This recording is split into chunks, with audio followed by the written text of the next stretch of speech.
साथियों नमस्कार। साथियों, आपने हाल ही में महाराष्ट्र का वो केस देखा होगा जहां पर एक लड़के ने अपनी जान सिर्फ इसलिए दे दी क्योंकि उसके घर वाले आईफोन की किस्त भरने के लिए तैयार नहीं थे। लड़के ने आईफोन लिया, 1.5 पौने 2 लाख का आया होगा, किस्त बनी होगी 10-15 हज़ार की। पिताजी शायद देने की अवस्था में नहीं थे, इतना पैसा शायद उनके पास अफोर्ड नहीं कर पा रहे थे। तो पहले पिताजी को ब्लैकमेल करते हुए लड़का कूद गया, उसको बचाने के चक्कर में पिताजी भी कूद गए, और जब दोनों को मरता हुआ देखा तो फिर माँ भी कूद गई, उसने भी छलांग लगा ली। इस तरह का एक केस आया कि साहब जान दे दी आईफोन के लिए। कई जगह रील्स बनी, कई लोग इस पर चर्चा कर रहे हैं, कई लोगों ने मेरे से कहा कि साहब आप बताइए इस पर क्या हो रहा है देश में। तो लोगों का जो ध्यान है वो आईफोन पे है कि आईफोन की वजह से जान दे दी, आईफोन की वजह से जान दे दी, अरे आईफोन में ऐसा क्या है, अरे आईफोन को लेकर के इतना ज़्यादा ऑब्सेशन क्यों है। लेकिन मेरा इस घटना को देखने का जो दृष्टिकोण है वो अलग है। आईफोन तो बस एक माध्यम है। यहां आईफोन की जगह एक लड़की भी हो सकती थी कि साहब मुझे वो चाहिए अन्यथा जान दे दूंगा। यहां उसकी जगह कोई और वस्तु भी हो सकती थी, कोई और केस भी हो सकता था कि आप मेरी ये बात मान लो वरना मैं जान दे दूंगा। भाई जो लोग आंदोलन करते हैं, आमरण अनशन करते हैं, वो भी तो यही है कि सरकार मेरी बात मान ले वरना जान दे दूंगा। तो ये आईफोन वजह नहीं है, आईफोन एक सब्जेक्ट है, वजह है वो ट्रिगर पॉइंट जहां के बाद युवा या कोई भी व्यक्ति अपने आप को कंट्रोल नहीं कर पा रहा है और वो अपनी जिंदगी देना आसान समझ रहा है वनस्पत किसी चीज से लड़ने के लिए। और ये आजकल हमें देखने को मिल रहा है और कई केस हैं ऐसे। आपने कई केस देखे कि साहब एक लड़की ने नीले ड्रम में मार दिया अपने पति को, किसी ने अपने पति को ऊपर से उसको कुदा दिया, है ना, अभी एक केस आया था। और ऐसे कई केस, एक मेघालय का केस था। तो ये भी तो वही केस हैं जो यहां वाला केस है। अंतर क्या है और आखिर ऐसा हो क्यों रहा है, आज इन्हीं सब टॉपिक्स पर बात करते हैं। और आज इस पूरे वीडियो को आप ध्यान से सुनना, आपकी ज़िंदगी की काफ़ी चीज़ें शायद सॉल्व हो जाए, क्योंकि हम सब उसी दौर से निकले, मैं तो उस दौर से निकला ही हूँ। देखिए, आज के ज़माने में जब से मोबाइल आया है, वैसे इस लड़के की मैं अगर बात करूँ तो इस लड़के की उम्र बताई जा रही है 18 साल। 2020 में जब कोरोना आया था, लॉकडाउन लगा था और सब लोग घर में बैठ करके मोबाइल यूज़ कर रहे थे, उस समय मोबाइल का यूज़ पीक पर चला गया था। तब ये लड़का 12 साल का रहा होगा। 1-2 साल पहले और ले लो, 2018 में 10 साल का रहा होगा, 26 में 16 में और कम का रहा होगा। यानी कि जब ये छोटा था, थोड़ा होश संभाला, उसके बाद से ही ये मोबाइल में लग गया होगा। जैसा भी मोबाइल इसके पिताजी के पास था, एंड्रॉयड फोन जो भी रहा होगा, उसमें लगा हुआ ये। उसके लगने से क्या हुआ, इसे एक एक्सपोजर मिला कि दुनिया में तो ये चल रहा है, देखो आईफोन लेकर के जाते तो कितना कूल लगता है। किसी को आईफोन लेकर के जाने वाला पोर्शन कूल लगा, किसी को किसी लड़की के साथ घूमना कूल लगा, किसी को उस तरह का फैशन करना कूल लगा, किसी को लगा कि मेरे पास वो घड़ी हो तो कूल है। लेकिन एक्सपोजर मिला। ये एक्सपोजर इसके पेरेंट्स के पास नहीं था। इसके पेरेंट्स अभाव में जिए, जैसे तैसे जीवन काट रहे थे, लग्जरी अफोर्ड क्या, वो अपना शौक भी पूरे नहीं कर पा रहे थे। और उस एक्सपोजर के चलते इसने कुछ आशाएं पाली और उस आशा को या उस ड्रीम को इसने उतना ज़्यादा कॉन्सेंट्रेट कर दिया कि एक पॉइंट के बाद वो इस पर हावी हो गया। और ड्रीम या कोई भी एक थॉट आप पर हावी तब हो जाता है जब आप मेंटली स्ट्रांग नहीं होते। क्यों ऐसा होता है कि एक आईफोन किसी के लिए मायने नहीं रख रहा और किसी के लिए बहुत ज़्यादा रख रहा है। आपने वो शायरी सुनी होगी, इश्क होता हर उम्र में जुदा, कभी खिलौना कभी माशूका तो कभी खुदा। जब आप छोटे थे तो आपके लिए खिलौना ही सब कुछ हुआ करता था, आप उसके लिए लड़ जाते थे। आपके लिए ख्वाब था कि मेरे को वाला खिलौना मिल जाए तो मज़ा आ जाए। जब आप थोड़े बड़े हो गए तो आपको उस खिलौने की कोई वैल्यू नहीं रहेगी, अरे पड़ा क्या खिलौने में क्या अपना दिमाग लगाना। फिर माशूका हो गई, फिर और बड़े हो गए तो माशूका में अरे इसमें क्या रखा है, फिर आप खुदा में चले गए। तो इस तरह से हर उम्र में अलग अलग चीज़ें आती जाती हैं, लेकिन ये लड़का उस चीज़ से नहीं निकल पाया। एक केस याद करिए अतुल सुभाष का, जिसने ऑनलाइन पूरा बना करके कि मेरी बीवी मुझे किस तरह से परेशान कर रही है, कोर्ट में किस तरह से चक्कर लगाने पड़ रहे हैं, मैं क्यों विफल हो रहा हूँ, इसलिए मैं अपनी जान दे रहा हूँ। अब वो भी यही केस था। उसके दिमाग में एक घटना इतनी ज़्यादा ट्रिगर कर गई कि वो उसके सॉल्यूशन के बारे में सोच ही नहीं पाया। वो उससे निकलना भी हो सकता है, ऐसा उसके दिमाग में आया ही नहीं, और उसे अपनी जान देना ज्यादा आसान लगा। एक लड़की जो उस लड़के से विवाह नहीं करना चाहती थी, उसने कैसे भी मौका पाके उसे धक्का दे दिया ऊपर से और मार दिया, जिससे कि वो किसी और से विवाह कर पाए। उसे वो ज्यादा आसान लगा वनस्पत इसके के घर में जाकर के इसका विद्रोह कर सके कि मुझे उससे विवाह नहीं करना। आज के समाज में लोग यंगस्टर्स पर ध्यान दे रहे हैं, जेंजी करके एक नेगेटिविटी फैलाई जा रही है। जेंजीज वो नहीं होते जो जंतर मंतर पे हल्ला कर रहे थे और गाली गलौज कर रहे थे। जेंजी में बहुत अच्छे जेंजी भी हैं। आप किसी मंदिर में चले जाइए, आप वृंदावन चले जाइए, आप किसी प्रसिद्ध मंदिर में चले जाइए, वहाँ पर एक पूरा डेटा निकालिए, 100 लोग आ रहे हैं तो 100 में से 60 से 70 लोग ऐसे होते हैं जिनकी उम्र 40 साल से कम होती है। वो जेंजी या मिलेनियल्स ही होते हैं। ठीक है, धर्म को लेकर के आज जो सबसे सही विश्लेषण कर पा रही है पीढ़ी, वो आज की पीढ़ी है। पहले की पीढ़ी कहती थी रात में नाखून मत काटो, अब उनसे पूछो क्यों नहीं काटो तो जवाब नहीं था। पहले की पीढ़ी कहती थी तिलक लगा के निकलो, क्यों नहीं लगा के निकलो, उन्हें पता ही नहीं था। पहले की पीढ़ी कहती थी एस्ट्रोलॉजी में मानो, क्यों मानो, उनके पास जवाब नहीं था। आज की पीढ़ी क्या है कि पहले उसका एनालिसिस करती है, फिर देखती है कि इसे मानना है नहीं मानना, उसके बाद उसे स्वीकारती है या नकारती है। तो यही एक तरीका होना चाहिए। आज की पीढ़ी अगर कोई चीज़ मान रही है ना, तो उसके पीछे उसके पास वजह भी है। वो एक है पोर्शन समाज में, लेकिन जो पोर्शन मेंटली कमज़ोर है वो क्यों है? देखिए, पहला तो उसके घर का माहौल हमेशा ऐसा रहा कि अभाव की स्थिति थी, पैसे नहीं थे, घर वालों का रिस्ट्रिक्शन था कि आप नए कपड़े भी नहीं खरीद सकते, ये नहीं कर सकते, वो नहीं कर सकते। घर वालों का पूरा कॉन्सेंट्रेट पढ़ाई करो पढ़ाई करो पढ़ाई करो, है ना, ज़्यादा किसी में घूमो मत, लोगों से मत मिलो, है ना, घर में बैठकर पढ़ो, ज़्यादा खेलो मत। इस तरह के माहौल में पड़ा हुआ बच्चा जो एक कैदी की तरह जीवन जिया 18 साल तक, उसे एकदम से एक्सपोजर मिलता है मोबाइल के ज़रिए, तो उसे लगता है कि मैं क्या कुछ नहीं पालूँ, और क्या कुछ नहीं पालूँ के रास्ते भी उसे दिख रहे हैं कि लोन लिया जा सकता है, तो उसने ले लिया। उसने सोचा देखा जाएगा कैसे चुकाना है, और वो वहाँ पर फंस गया। एक केस मैं आपको और बताता हूँ जो मैं डेली लाइफ में लोगों से सुनता हूँ। मेरे जानने वाले ऐसे कई हैं, कई मेरे साथ के लोग हैं, मेल और फीमेल दोनों ही मेरे दोस्त हैं। जनरली फीमेल्स से जब मेरी बात होती है, और जो शादीशुदा हैं, उनका कहना ये होता है कि अरे हमारी ज़िंदगी तो अब शादी के बाद नर्क हो गई। 1-2 साल बाद कहती हैं वो ये बात। अरे घर में ऐसा लगता है कैदी कैदी से, अगर वो ससुराल में रह रही हैं तो, है ना, ऐसा लगता है कि हम किसी से कह नहीं सकते, सुन नहीं सकते, बड़े रिस्ट्रिक्शंस हैं, हर वक्त पल्लू लगा के चलो, हर वक्त इससे बात कर सकते हैं, इससे नहीं कर सकते। वो लड़का ये कहता है कि मैं तो फैमिली के लिए ही डिवोटेड हूँ, लड़का मेरी बात सुनता नहीं है, और यहाँ आप कहीं जा नहीं सकते, कुछ ऑर्डर करके मंगा नहीं सकते। आप नहीं कर पाओगे, क्योंकि जिस फैमिली में आप गए हो ब्याह करके, वो फैमिली है जो लंबे समय से इस तरह की जीवन शैली जीती आई है जहां पर सिर्फ वो अपनी ज़रूरतें ही पूरी कर रहे थे।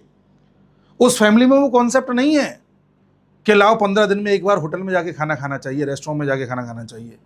उस फैमिली में वो कॉन्सेप्ट नहीं है कि भाई महीने में चलो 2 बार पिक्चर देख के आनी चाहिए, या 6 महीने में एक बार कहीं बाहर घूम करके आना चाहिए 10 दिन के लिए। उस फैमिली ने काम कभी किया ही नहीं है, क्योंकि उन्हें लगता है कि ये सब करेंगे सब पैसा वेस्ट होगा, पैसा बचाओ, खाना खाना घर पे खा लो, बना लो, क्या बनाना है, पिक्चर क्या देखना, टीवी देख लो, घूमना क्या होता है, अपने काम पर ध्यान दो, पढ़ने वाले हो तो पढ़ाई पे ध्यान दो, बिजनेस वाले हो बिजनेस पे ध्यान दो, नौकरी वाले हो तो नौकरी करो। उस फैमिली में वो कॉन्सेप्ट ही नहीं है। तो जो फैमिली खुद इतनी बंधी हुई सी आई है, जिसे पता ही नहीं है इस दुनिया में क्या हो रहा है, जिसे लग रहा है कि उसका घर ही संसार है, वो आपके उस एक्सपोज्ड माइंड को कैसे स्वीकार करेगी जो पैदाइश होते ही ये सब चीजें देखता आया है कि हाँ नेटफ्लिक्स भी कुछ होता है, मॉल भी कुछ होते हैं, मल्टीप्लेक्स भी कुछ होते हैं, जोमेटो से खाना भी मंगाया जा सकता है, बाहर घूम के भी आया जा सकता है, घूमने की 50 चीज़ें भी होती हैं। उस फैमिली को नहीं पता। इस फैमिली को बस ये पता होता है कि अच्छा हमें शादी करनी है, बस 50 लाख रुपए दहेज मांग रहे हैं, हम लड़का दे देंगे, अपना लड़का सरकारी नौकरी वाला, काम हो जाएगा। ये लड़की वाले हैं तो लड़की वाले सोचते हैं कि हमें कुछ नहीं करना, बस लड़की का ब्याह कर देंगे, 50 लाख रुपए दहेज दे देंगे, बढ़िया शादी कर देंगे, शादी में 50 लाख और फूंक देंगे, हमारी लड़की का विवाह सेटल हो जाएगा। जबकि ऐसा नहीं है। मेरा टारगेट है वो पेरेंट ग्रुप जो ठीक से चीजों को हैंडल नहीं कर पाया। आप हम लोगों से ऊपर की पीढ़ी देखिए, जिनकी उम्र आज 50-60 साल है, 60 साल, 65 साल, 70 साल है।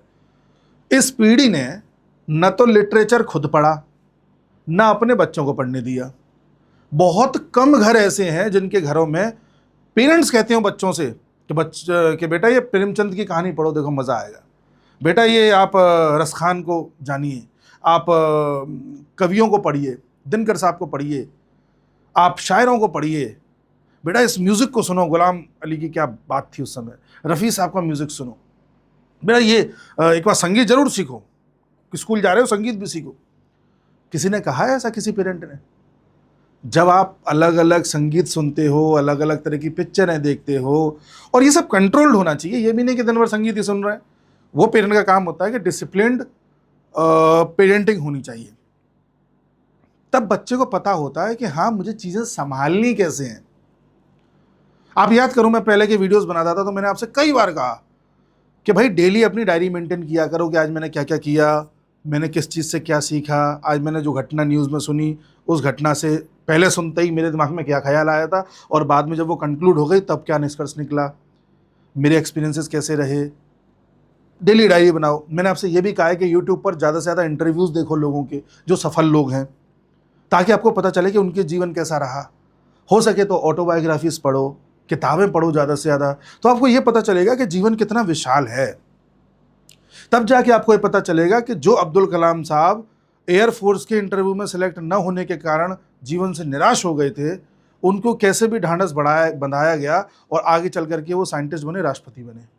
उस दिन वो अगर अपना जीवन समाप्त कर देते तो हमें इतना बड़ा महापुरुष नहीं मिलता। तब आपको ये पता चलेगा कि इस दुनिया में ओबामा 56 साल की उम्र में रिटायर हो सकते हैं और ट्रंप 76 साल की उम्र में राष्ट्रपति हो सकते हैं। कभी भी कुछ भी हो सकता है। तब आपको ये पता चलेगा कि बोमन ईरानी 44 साल की उम्र में एक्टर बन सकते हैं और कोई कोई बचपन से बन जाता है। तब आपको ये भी पता चलेगा कि अमिताभ बच्चन एक टाइम पे दिवालिया हो गए थे और फिर इतना खड़े हो गए आकर के कि आज एक केबीसी के एपिसोड के 7 से 8 करोड़ रुपए लेते हैं। तब आपको ये भी पता चलेगा कि कई ऐसे भी एक्टर्स रहे जिन्होंने 4-4 शादियां कर ली। उन्हें लगा एक से नहीं काम चला, दूसरी करो, दूसरी ने तीसरी। मैं इसको प्रमोट नहीं कर रहा, बट मैं ये कह रहा हूं कि वो अगर एक शादी में उलझ जाते, कोर्ट केस में फंस जाते या अतुल सुभाष की तरह फांसी लगा लेते, उससे अच्छा उन्होंने मूव ऑन करना पसंद किया। अब मूव ऑन में उन्होंने दूसरी शादी करी नहीं करी वो उनका अपना निजी मामला है। तब आपको यह पता चलेगा कि कितनी डाइवर्स दुनिया है। तब आपको यह भी पता चलेगा कि कुमार विश्वास ऐसे थे जो एक कॉलेज में प्रोफेसर थे, फिर वो धीरे से कवि बन गए, कवि बन के फिर वो आंदोलन में चले गए, आंदोलन में जाके आम आदमी पार्टी में चले गए, जहाँ वो एक पॉलिटिकल नेता के रूप में अपने आप को एस्टैब्लिश नहीं कर पाए। जब छोड़ के आए तो उन्होंने अपने अपने राम स्टार्ट किया, राम की कथाएं स्टार्ट करी और श्याम की कथाएं स्टार्ट करी। वहाँ देखो वैसी चीज़ के लिए जाने जाते हैं। तो कब कहाँ कोई चीज़ छोड़नी है, ये भी आर्ट ऑफ लिविंग होता है। ये किसी ने सिखाया, किसी पेरेंट ने? जो नहीं सिखाता है उनके साथ ये होता है। पेरेंट्स को लगता है कि अगर हम अपने बच्चों से बातचीत कर लेंगे तो कहीं हमारा रेस्पेक्ट ना गिर जाए। बातचीत करने का तरीका होता है, आप करिए ना बातचीत, आप उनके विचार सुनिए। आप जो नहीं हम साहब सही कह रहे हैं, तुमने हमसे ज़्यादा दुनिया देखी है, नहीं देखी है तो फिर कुछ भी नहीं देखने को मिलेगा। अच्छा, इनसे ऊपर वाले जो पेरेंट थे, जैसे हमारी दादाजी की उम्र के लोग जो आज मान लो 90 साल के हैं या कुछ 95 साल के हैं, या जो एक्सपायर कर चुके हैं कईयों के, मान लो अगर वो जिंदा होते तो आज 105 साल के होते, 110 साल के होते। उनमें मैंने ये चीज़ देखी है कि उनको लिटरेचर याद था, उन्होंने प्रेमचंद पढ़ा हुआ था, उनको भाषाएं भी 1 से अधिक 2 से अधिक आती थी, उनको मुहावरे कई याद थे, उनको पोएम्स याद थी, उनको म्यूज़िक भी आता था कईयों को, उनको लोकगीत आते थे, रात को कहानियाँ आती थी, आयुर्वेद का ज्ञान था नानियों को, दादियों को, कि अगर ये बीमारी हो गई तो क्या खाएं, अगर ये चोट लग गई तो क्या लगा लें इस पर। इस पीढ़ी को कुछ नहीं आता। इस पीढ़ी का दिमाग इस तरह से प्राइवेटाइजेशन में घुसा एलपीजी रिफॉर्म्स के बाद, 1991 के बाद, कि इन्हें लगा कि बस कैसे भी नौकरी ही जीवन है। तो जिन लोगों की परवरिश इस माइंडसेट के साथ की गई कि नौकरी ही जीवन है, उसमें भी दिक्कत तब हो जाती है जब ये सोच लिया जाता है कि अंग्रेजी ही जीवन है। हम तो साहब अपने लड़के को सेंट फलाने स्कूल में पढ़ाएंगे, कॉन्वेंट में, वहाँ बच्चा क्या है, सिर्फ एक अंग्रेजी सीख के आ जाता और कुछ नहीं आता उसे। उनको कहता है अब हमारे बच्चे की नौकरी लग जाएगी, मल्टीनेशनल कंपनी में काम करेगा, कर लेगा, फिर नींद की गोली खा के सोएगा। तो जो भी लोग आज ग्रसित हो रहे हैं, मैं इनका तो हो गया, बट जो लोग आज परेशान हो रहे हैं, जिनको हर दिन ऐसा लगता है कि जीवन समाप्त है, अब जीवन में कुछ नहीं बचा, रस नहीं है, पहली बात तो ये आशा मत छोड़ो कि कुछ भी खत्म हो गया, आगे बहुत अपॉर्चुनिटीज आती हैं, अलग अलग तरह की आती हैं।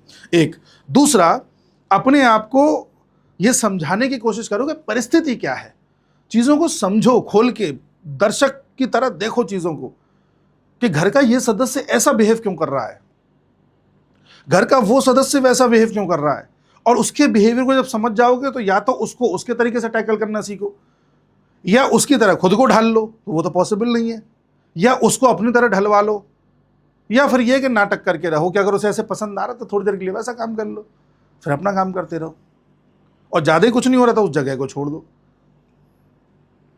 चीज़ों को समझना पड़ेगा, हर चीज़ को ईगो पे ले जाना, उसको ट्रिगर पॉइंट बना लेना, उसके बाद एक बड़ा कदम उठा लेंगे ऐसा कुछ सोच लेना, ये उन लोगों के साथ होता है जिन्होंने चीज़ों को समझा नहीं है, देखा नहीं है, एनालिसिस नहीं किया है। ठीक है ना। अगर आपको अच्छा, कई बार क्या होता है कि घर के लोग तो चला पता चला उसी तरह के ऑर्थोडॉक्स हैं, उन्होंने सोच ही नहीं बदली अपनी, लेकिन आपके अड़ोस पड़ोस में ऐसे लोग हैं जो खुले विचारों के हैं, आपके दोस्त ऐसे हैं जो खुले विचारों के हैं, वहाँ आप जाओ, उनसे बातचीत करो तो आपको बहुत कुछ पता चलेगा, है ना।